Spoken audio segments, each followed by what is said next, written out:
où est l'homme? Et en travaillant, en essayant d'écrire une histoire avec une fille qui cherchait un homme pour elle et son enfant, les choses ont bougé. Et ça, pourquoi, j'en sais rien. Enfin, peut-être que mon frère a pensé à quelque chose, mais moi, je ne suis pas capable de dire pourquoi. Mais à un moment donné, on s'est dit, mais et si c'était un homme qui pousse le landau tout seul?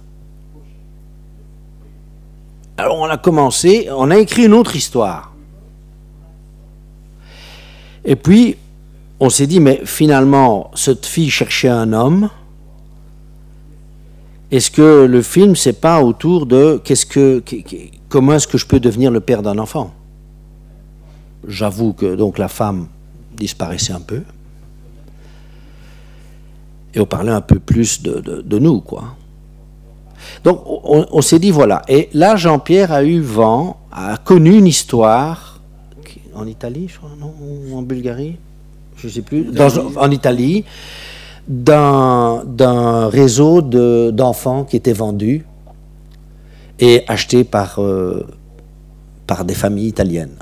Comme ça s'est fait en France aussi, avec des enfants bulgares. Bon. Et on s'est dit, mais oui, tiens, ça, ce serait bien que, en fait, pour savoir comment devenir le père d'un enfant, ben, il le vendrait. Ce qui est le geste inverse de celui de se sentir père, responsable, bon. Ou bien on peut partir parce qu'on ne se sent pas capable de s'occuper d'un enfant, on peut le laisser là, à la femme ou à ses parents, mais le vendre, ça veut dire qu'on ne comprend absolument pas qu'il y a un lien. Voilà, et on s'est dit, ça c'est un beau paradoxe, enfin un contraste très fort, parce que tout le monde attend que quand on a un enfant, au moins on s'intéresse à lui, à ce qu'il va devenir, même si on ne s'en occupe pas soi-même. Mais le vendre, là, c'est quand même le sommet. Et donc voilà, et on a commencé à discuter, à parler, bon, imaginer notre petit personnage dans notre décor, qu'on connaît bien, où on a vécu, même si on n'est pas né à Seraing, qu'on était à l'école là, mais enfin, c'est nos décors, c'est ça qu'on connaît, c'est là qu'on voit toujours nos personnages. Et on écrit alors une structure, avec des numéros. En gros, on est toujours en 30 et 50 numéros. Bon, voilà, il fait ça, il fait ceci, il rencontre la fille, vient ceci. Enfin, et on fait une structure. Et puis alors, quand on a une structure où on a quand même, et c'est là qu'on peut dire qu'on respecte un peu les règles d'écriture classique, on a 3 grands moments dans notre histoire, avec des moments où l'histoire bascule, avance. Hein, bon. Donc, là, on respecte un peu les règles de l'écriture du drame classique selon Aristote, selon les Américains. Bon, ce sont des règles qui sont les règles de toute tragédie, quoi. Ou de tout drame. Et alors, moi, j'écris la continuité, mais forcément, quand on écrit, on réécrit, on change, quoi. Donc, je téléphone à mon frère 3-4 fois par jour. Il me téléphone et il me dit, tiens, j'ai pensé à ça. Moi, je le note. Puis j'avance, puis je dis, tiens, et si on faisait comme ça, mais si je fais comme ça, ça veut dire que ça ne sera plus comme ça. Alors je dis, réfléchis un petit peu, comment est-ce qu'on pourrait imaginer la suite, si jamais je fais ça. Puis je le rappelle, je dis, bon, qu'est-ce que tu penses? Bon, vous voyez, on continue à travailler ensemble, mais c'est moi qui fais la continuité dialoguée, comme on dit en français, le scénario, quoi, le script. Et alors, quand j'ai fini, la première version, je lui donne. Alors lui, pendant 2-3 jours, il a lu, il critique. Et il dit, bon, ben, ça va, moi je trouve que là... Ah, je dis, ben oui, moi aussi, je suis... Parce que je ne lui dis pas, quand je ne suis pas content, je ne lui dis pas nécessairement non plus. Parce que ça ne sert à rien de déjà dire à l'autre que ça ne va pas. Autant attendre son avis. Et puis voilà, il me dit ça ne va pas. Oh ben, je dis oui, mais je suis d'accord avec toi. Ou parfois je dis non, attends. Bon, et on discute, on fait 2, 3, 4 versions ensemble. Et quand on a terminé, on l'envoie à notre producteur français, qui est un petit peu notre troisième œil, si je puis dire, troisième regard. Et s'il lui dit, ça, je ne comprends pas, ou pourquoi ça, et que nous-mêmes, bon, hein, on avait hésité, alors on se dit, là, il doit avoir raison.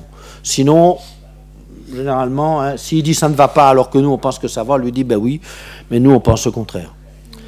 Oui, parce qu'à un moment donné, il faut choisir aussi, hein, on ne peut pas être tous d'accord, bon. Donc voilà. Mais c'est rare, parce qu'il est très proche de nous, enfin, il sent bien ce qu'on veut, et puis bon, il aime bien. Mais c'est important d'avoir quelqu'un qui vous aime bien, évidemment, qui est bienveillant. Pas quelqu'un qui vous veut du tort. Mais quelqu'un qui est bienveillant et qui dit « Pourquoi ça ?» Ça, c'est intéressant. Je sais bien, on n'arrive jamais à justifier tout. Mais quand même, on se dit « Mais oui, c'est vrai, j'ai peut-être mis la scène et finalement, il met le doigt sur quelque chose. Pourquoi ?» Peut-être que c'est une vieille scène qui était dans une autre version que j'ai envie de remettre. Enfin, oui. Et donc ça, c'est toujours bien. Alors, le plus difficile, c'est de ne pas être de mauvaise foi.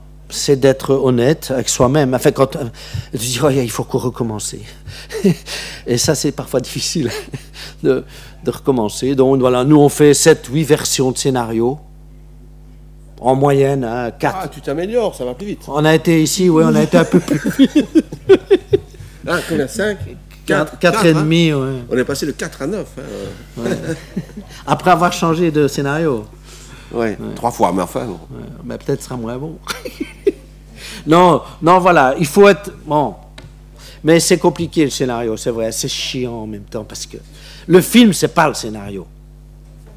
Mais c'est vrai que s'il n'y a pas le scénario, ça va pas non plus. Donc il faut avoir un scénario. Nous, on aime bien qu'il soit précis, même si on sait bien qu'on va changer, on s'en fout. Mais si il dit, mais pourquoi est-ce qu'elle dit ça? Ça ne va pas, regarde, elle est dans une position là, on dirait qu'elle attend pour dire sa réplique. Je dis, ouais, je sais bien, mais je crois qu'on retrouvera au scénario, on retrouvera au tournage. Ouais, mais non, essayons de trouver maintenant. Alors, et puis on va retrouver autre chose peut-être hein, au tournage. Mais quand même, on essaye d'être content. Et c'est pour ça que, comme disait Yann, c'est vrai que le scénario est précis. Tellement on a parlé, nous deux, et qu'on s'est critiqué jusqu'au point où on arrive à une solution dont on est content, même si on sait bien que... Et le danger, c'est que les acteurs ne croient pas que tout est dans le scénario et qu'ils disent « Ouais, mais ça va, je fais comme dans le scénario. » Alors, un acteur avec qui on n'a jamais travaillé, c'est ce qu'il va penser. Hein. Et ça, il faut... Évidemment, c'est pas bien. Quoi. Donc, nous, on répète beaucoup. Et on fait un peu n'importe quoi aux répétitions pour, justement, peut-être trouver autre chose que ce qu'il y a dans le scénario. Voilà. Et la deuxième question. C'était découpage. Je vais être short. Oui, parce que j'étais un peu... Non, mais c'était bien, parce que tu as bien expliqué le processus de travail. Je pense tout simplement, hein, en dehors... Je pense que la première raison, c'est que pour nous, ce qui est essentiel, c'est le corps des comédiens. Et que je ne pense pas qu'on puisse, à partir du moment où on considère que c'est d'abord le corps du comédien immobile ou en mouvement à partir duquel vous allez choisir ce que vous montrez, ce que vous cachez pour raconter ce que vous voulez raconter, je pense qu'on ne peut pas venir avec un découpage préalable. Mais que ça se fait là, pendant que les choses se passent. Voilà. Je pense que c'est pour moi, il me semble que c'est la première raison, enfin la raison principale. Le reste est plus, je trouve, plus anecdotique. Enfin, plus anecdotique. Je pense qu'aussi,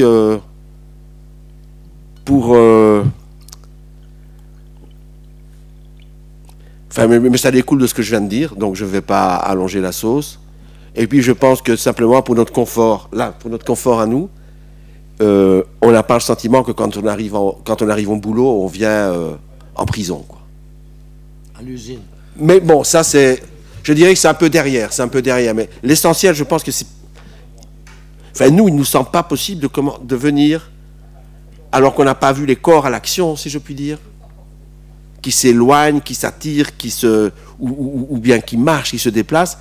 On n'arrive pas à les voir avec un découpage sous le bras, excepté les scènes de poursuite et des choses comme ça, qui demandent les scènes d'action-poursuite, qui demandent un peu plus d'infrastructure, souvent une relative rapidité d'exécution.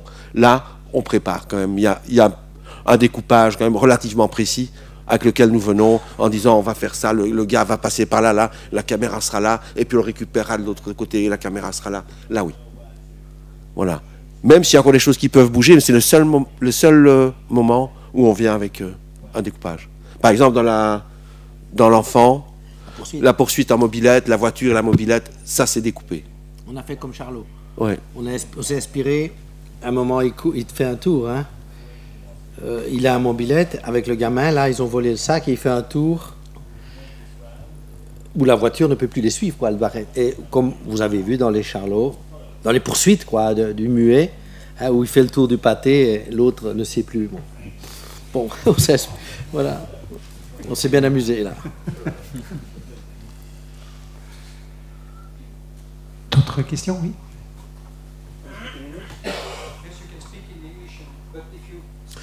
We can understand, I think. We will try. Bonjour.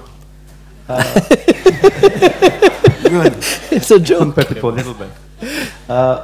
In the clip we saw of Rosetta, the camera was close up on the head, and the build-up, the graph, the camera followed her for almost 60 seconds. There was no sound, but the desperation, the graph, you could feel the temper. As a viewer, I felt that something's going to happen. She's going to kill somebody, she's going to do something. So as a screenwriter, when you write, so as far as I know, one page is 1 minute when you write using. So as a writer, did you write this sequence, or when you are on the set, you decide that, okay, to involve the viewer, to make him feel what that girl is feeling, we keep the camera so close. Any other filmmaker would have shown the expression of the anger and reverse the camera angle and the lower camera angle to show that she's advancing to do something. But I was really, as a viewer, I felt like a child held by the finger and taken into the movie immediately. So did you write this, or when you were on the set, you think that, okay, let's do this way? That was the goal. That was the goal, to keep you with... Very good. Mais c'était les deux, enfin, c'est les deux. Mais dans le scénario, on disait déjà la nuque une fille de dos, la nuque d'une fille, je ne sais plus quoi. Il y a quelque chose avec le dos de la fille. Dans la première scène, dans le scénario, on la voyait comme ça. Mais peut-être ça faisait 5-6 lignes dans le script. Et puis, alors là, dans le décor, parce que c'est une chose qu'on aime bien faire, et je crois que si on ne le fait pas, on est perdu. On aime bien répéter dans les décors du film. C'est-à-dire que quand on répète avec les acteurs, mais un mois avant, hein, c'est dans les vrais décors. Donc on dit, allez, on va essayer quelque chose. Alors Jean-Pierre ou moi, on a une caméra vidéo, hein, et on répète un peu, plus ou moins, ce qu'on fera. Voilà. Est-ce qu'on passe la porte avec la caméra? Est-ce qu'elle la referme? Et on cherche, comme ça. Alors on a trouvé qu'elle passait en dessous de la table de travail, hein, de la chaîne, là où passent les boîtes. Bon, là on l'a trouvé grâce au décor. De dire, ah non, maintenant elle va aller par là, comme ça le patron ne peut pas la suivre. Bon. Donc on invente beaucoup en répétition et puis sur le plateau. Mais en répétition, on répète tellement de choses différentes que quand le jour où on tourne, on se souvient de certaines choses. Et l'acteur aussi, et l'actrice aussi.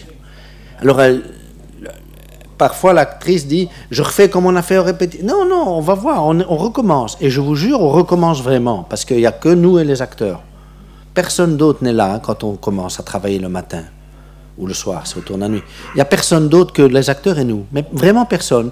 Et là, parce que les acteurs, c'est des gens très fragiles,